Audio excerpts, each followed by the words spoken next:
आज हम इस वीडियो में जानेंगे कि कन्या पूजन क्या करना जरूरी है। आप लोगों ने पूछा है दीदी 9 दिनों का हम नवरात्र व्रत रखे हैं तो क्या हमें कन्या पूजन करना एकदम कंपलसरी है, अनिवार्य है कि उसके बिना भी हो जाएगा। तो मान लीजिए अगर आप कन्या पूजन नहीं करते हैं तो उसके लिए मैं उपाय बता दे रही हूँ। और अगली चीज़ क्या है कि अगर कन्याएँ नहीं मिलती हैं, आप ऐसे सब जगह पर रह रही हैं, बहुत सारे लोग सिटी में रहते हैं और कई ऐसे लोग हैं ना अपनी लड़की नहीं देते हैं, कन्या नहीं भेजते हैं, तो फिर हम कन्या पूजन कैसे करें।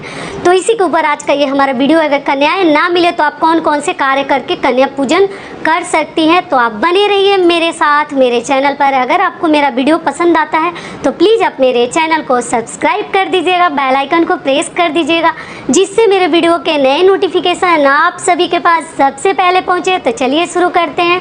तो सबसे पहले आपको बता दूं कि कन्या पूजन आप चाहे तो अष्टमी तिथि को भी कर सकते हैं और नवमी को भी कर सकते हैं। अष्टमी कब है? महाअष्टमी। तो इस साल 2023 में अष्टमी है 22 अक्टूबर को, दिन है रविवार।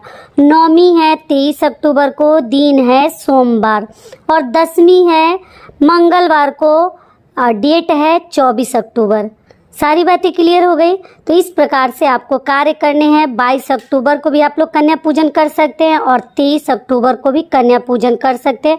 और दसवीं के दिन ही कोशिश करें 24 अक्टूबर को ही आप पारण करें, ठीक है। इन दोनों दिनों में लोग कन्या पूजन करते हैं, ठीक है। समझ में आ गया। तो कन्या पूजन करने के नियम क्या है वो भी बता दे रही हूँ। तो देखिए अष्टमी को कई ऐसे लोग हैं ना कि जैसे नवमी को ही पारण कर लेते हैं, 9 दिनों का नवरात्रि व्रत रखते हैं तो नवमी को कर लेते हैं। लेकिन ऐसा नहीं है। अगर नवरात्रि सोच के देखिए, आप एक बार नाम बोल के देखिए, नवरात्रि 9 रात इसमें आपको उपवास रखनी है। जब इतना दिन कर लिए तो फिर बीच में व्रत को क्यों खंडित करना। लेकिन सबसे बड़ी बात है आपके घर का जो संस्कृति है, नियम है, रीति रिवाज है, उसी को लेकर चलनी है। अगर आपके घर में उसी प्रकार से होता है तो ज़रूर कीजिए, उसके लिए मैं कोई मना नहीं करूँगी, ठीक है। लेकिन नवरात्रि को लेकर अगर सोचते हैं तो आपको दसवीं को पारण करनी चाहिए। नवमी तक आपको उपवास रखने, कन्या पूजन कर लेनी है, लेकिन फिर खीर पूड़ी बनाकर ना दसवीं के दिन आपको पारण करनी चाहिए। क्योंकि जो 9 दिनों का व्रत रखते हैं उनके यहाँ 2-2 दिन खीर पूड़ी बनता है, नवमी को भी बनता है और दसवीं को भी बनता है, क्योंकि वो पारण भी करते हैं खीर पूड़ी का ही, ठीक है। वही सबसे माता का प्रिय प्रसाद है खीर पूड़ी और चने का प्रसाद हलवा। तो देखिए, तो अगर आप लोग पूछें कि दीदी 9 दिन का व्रत रखें तो क्या कन्या पूजन करना जरूरी? बिल्कुल ज़रूरी है। जब आप 9 दिनों का व्रत रखें और कन्या पूजन नहीं करते हैं तो फिर आपका व्रत ना जैसे थोड़ा बहुत लगता है कि मन को शांति नहीं मिलती और अधूरा सा माना जाता है। 9 दिन माता के लिए आपने इतना बड़ा त्याग किया है और कन्या पूजन नहीं करें, कन्याओं की पूजा नहीं करेंगे, उनका पाँव नहीं पूजेंगे, तो फिर आपको कन्या पूजन जैसे 9 दिनों का व्रत का लगेगा मन में ना कि संपूर्ण लाभ नहीं मिलेगा। आपको खुद मन में संतुष्टि नहीं मिलेगी। आप करके देखिएगा, अच्छा नहीं लगता है तो आप कीजिएगा। अगर 9 दिनों का जो ही रखें कन्या पूजन, जेंट्स हो, लेडीज हो, पुरुष महिला जो ही है, आपको पक्का 9 कन्याओं का पाँव पूजनी चाहिए और साथ में एक भैरव जी चाहिए। 9 कन्या और एक भैरव जी, ठीक है। तो आपको क्या ध्यान रखनी है, मान लीजिए अगर नहीं मिलता है जिनको, उनको बता दूं, या समय नहीं है या कुछ और प्रॉब्लम है तो आप क्या कीजिएगा। सबसे पहला नियम है कि आप गाय को पूरा प्रसाद बना लीजिएगा, अच्छे से एक बड़ा सा पात्र में सजा लीजिएगा और गाय को ले जाकर, कहीं भी गाय मिल जाती है, जिनको मिल जाती है उनको, शहर में तो वो भी नहीं मिलेगा, लेकिन मिल जाए तो आप गौशाला में ले जाकर खिला दीजिए, ठीक है।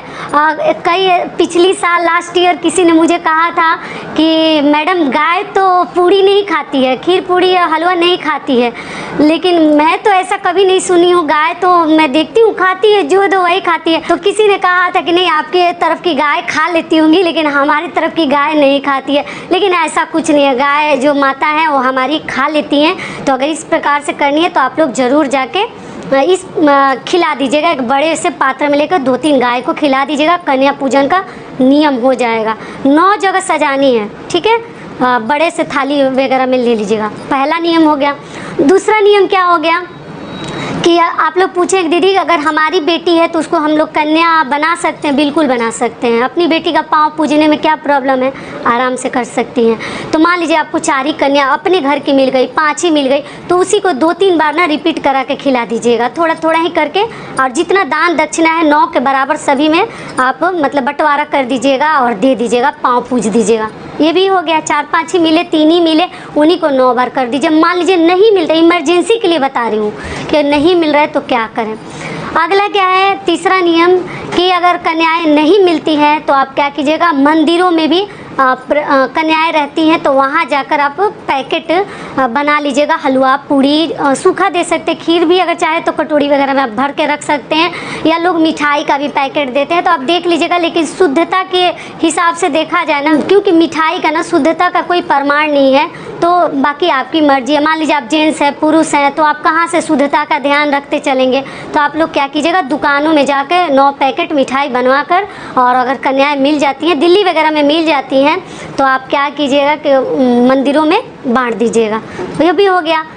और मान लीजिए आप महिला हैं तो घर से ही बना लीजिए पूड़ी, खीर, सब्जी, चने का और हलवा बनाकर पैकेट में पैक करके अच्छे से डिब्बा में रैप कर दीजिए, और आप मंदिर में भी दे सकते हैं।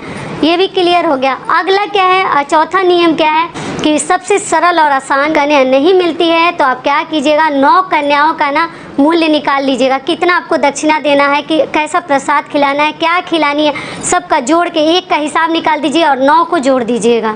तो आप 9 कन्याओं का मूल्य निकाल लीजिए। कितना निकल के आया, बहुत ज़्यादा नहीं, अपने क्षमता के हिसाब से हर कार्य करने हैं। बाहाबही में नहीं जानी है कि इधर से कर्ज मांग लिए और क्या तो हम माता की पूजा कर रहे हैं। जितना है उतना ही में हमें सारे कार्य करने हैं अपनी क्षमता के हिसाब से। तो आप निकाल कर और उसको ले जाकर मंदिर में दान पेटी में डाल दीजिएगा। ठीक है, जो ही आपके आसपास मंदिर है आप दान पेटी में डाल दीजिएगा। अगर मंदिर नहीं भी है तो रख लीजिए, कहीं दूर मंदिर है तो कुछ दिन के बाद भी डाल सकते हैं, उसको अलग निकाल के रख दीजिएगा कि आपके पैसा वगैरह में मिक्स ना हो। तो 9 कन्याओं का और 1 भैरव जी का आप मूल्य निकाल लीजिए, निकाल कर मंदिर में जाकर डाल दीजिएगा। उससे भी कन्या पूजन का आपको संपूर्ण लाभ मिल जाएगा, दान हो जाएगा। हाथों से व्रत में करना बहुत ज़रूरी है। ऐसे कन्या मिले तो कन्या पूजन ही कीजिए, ज़्यादा बेहतर रहेगा। तो समझ में आ गया सारी बातें कन्या पूजन को लेकर। तो ये वीडियो यहीं तक का था। आशा करती हूँ, उम्मीद करती हूँ कि इस वीडियो से मेरी बहनों को बहुत अधिक लाभ मिलेगा। फिर मिलती हूँ एक नए वीडियो में।